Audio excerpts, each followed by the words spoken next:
All right, here's History Boy with another historical figure, all in the same night, and this one is going to be, and this is what this is these this is a playlist I haven't done in sort of a while-ish, if that's a word. But to quote Peter Griffin, English is a very fluid language.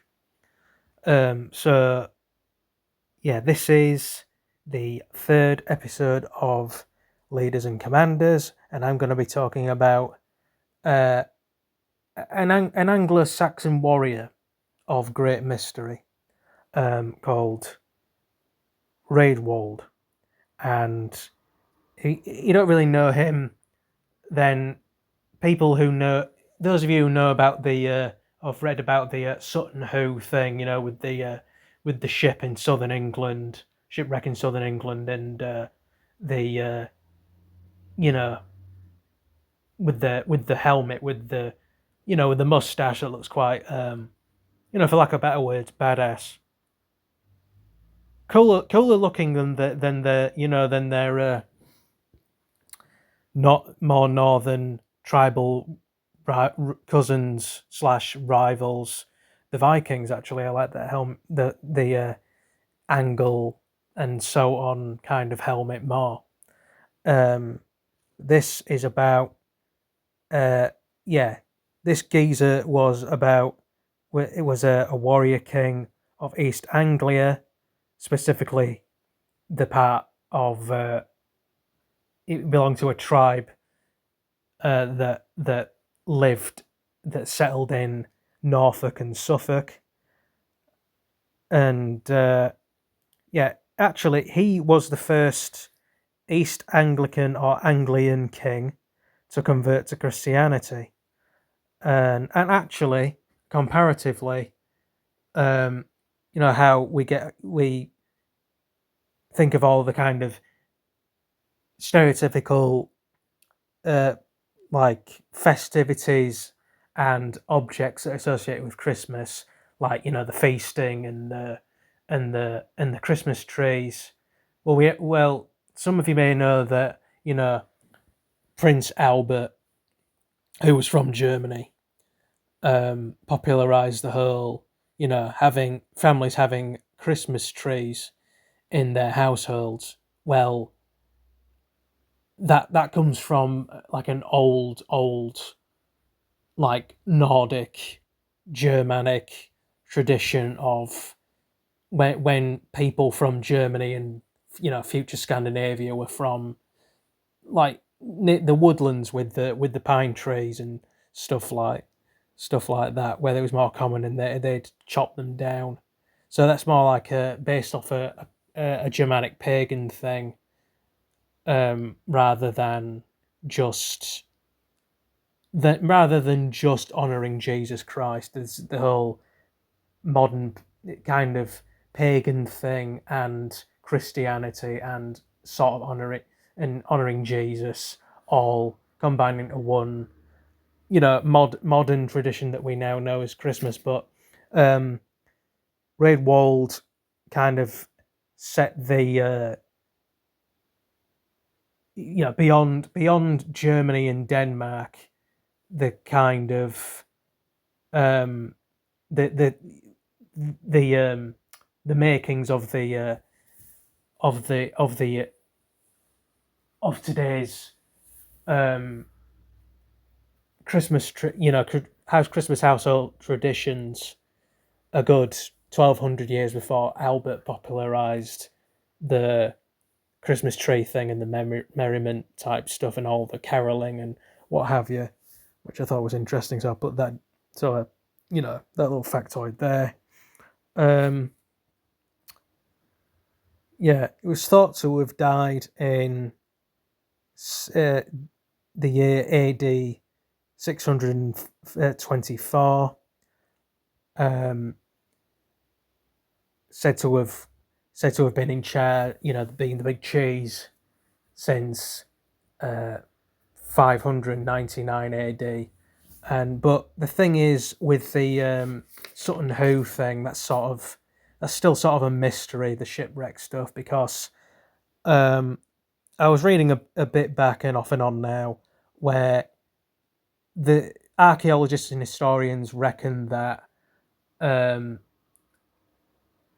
they were because Rædwald was supposedly the captain of the ship, but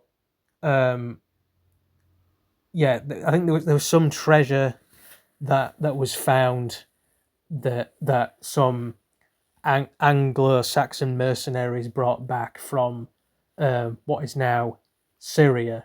It was thought that this group were trading with Byzantines, and were possibly mercenaries for them. And probably couriers, actually, given the fact that they were going probably back and forth from England and the Middle East. But I think they carbon dated that as around as that happening in the year 575 AD. So either Rædwald was around for earlier and or for a lot longer than people thought it was, or it was some relative or predecessor of his, or someone who just happened to be from a similar class of peoples. So that's still a bit of a mystery. His name means power in consul in Old English, and he was the grandson of the legendary East Anglican king, who I forget the name of. That's embarrassing. Why didn't I write that down? But I'll put that. I'll put it in the. You know what? It doesn't really matter now, because I can always put it in the and I will always put it in the description and the reference source thing. But basically, his grandfather was an early East Anglican king, probably one of the first known ones. It came from Jutland, which is, I mean, Jutland's still around now. So those of you from Denmark and Germany, and somewhere in the North Sea kind of area, maybe Baltics as well, will know that it's a region that goes from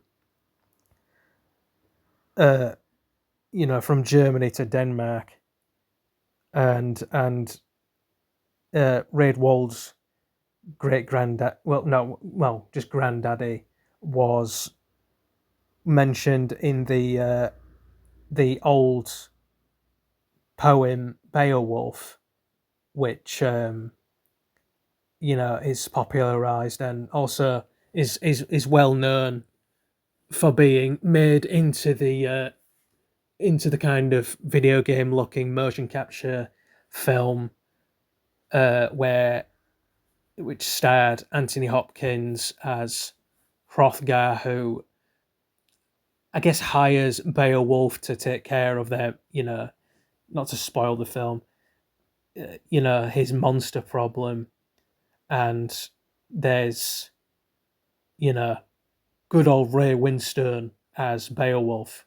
He's got the lungs for it with all the shouting, and it kind of fits. You wouldn't think it, because, if you've seen a lot of, you've seen a lot of Ray Winstone stuff, you know him from like being the kind of rough East End type. He was, for one, he's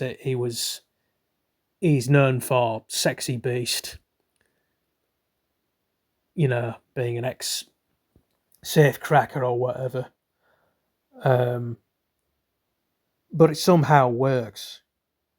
Because if you think about it, he's gone from, I think Beowulf's meant to be from south of them. Yeah, I think Beowulf is supposed to be a Dane technically, and Hrothgar might be Norwegian, so north. So he's him still having his sort of almost, it's sort of like a slight Shakespearean posh thing, but with a twinge of, I guess, Cockney in there. So it fits in a kind of geeky, jerky, historical way. That is if Beowulf happened, and I kind of believe it did. I think, I think a lot of it did happen to some degree. Like, you could use that analogy for the Trojan Wars, for example. Yeah, but yeah. So that's basically it for Leaders and Commanders episode 3. And as I said, I will include the name of the guy's granddad in the sources, in the description. Why I didn't memorize that name, I don't really know. I thought I did, but it doesn't really matter. So anyway, like, subscribe, comment, and I will see you in the next video, or in the next videos, plural. Peace.